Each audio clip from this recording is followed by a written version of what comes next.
just the society now, where people are able to work from home. It's a much more transitory society and community that we work in now. So it's not just the military that come and go, although we often think of that when we start using the acronyms PCS, GDY, and people being separated from their family. But it's not just military. We also have other families and people that are separated from their family that call Cheyenne Mountain home. I think that's an important thing, that it doesn't matter whether you're in the Army or you work in finance or you work in the corporate world, that our culture is now, it's transient, and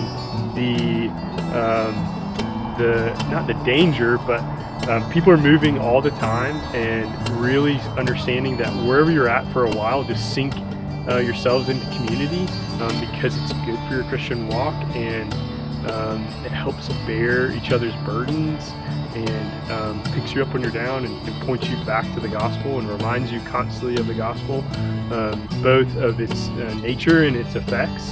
And I think that's the most important part.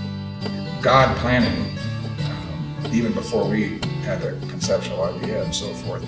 And when you look back, you see where this piece of property is, and it's so close to Fort Carson, and we've always had a heart for ministry with the military. We've had, as you know, several military families over the years, and they come and go, and they learn here, and then they go out and they minister somewhere else. Being in the Army, it's a very lost organization with just lots of people not knowing Christ, or coming into the Army knowing Christ and then falling away from faith.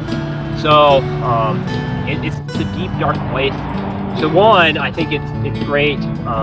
The church that has a ton of military members in it are equipping the saints for ministry.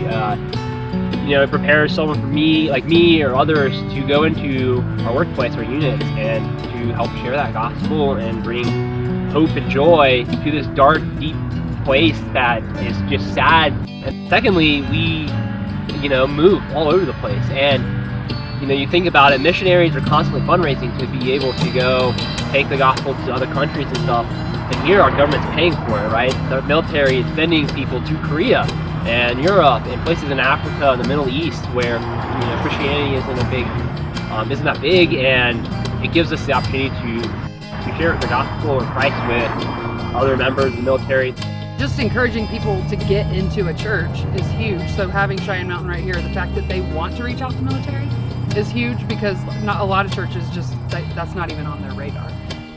So, a gospel hub is the ability to train and equip so that when he gets to his next church, he is welcomed and recognized as a leader and is immediately ready to start serving. We have examples of where Cheyenne Mountain has been able to equip those leaders, and they end up in Europe ready to serve. And those pastors in those churches are so thankful.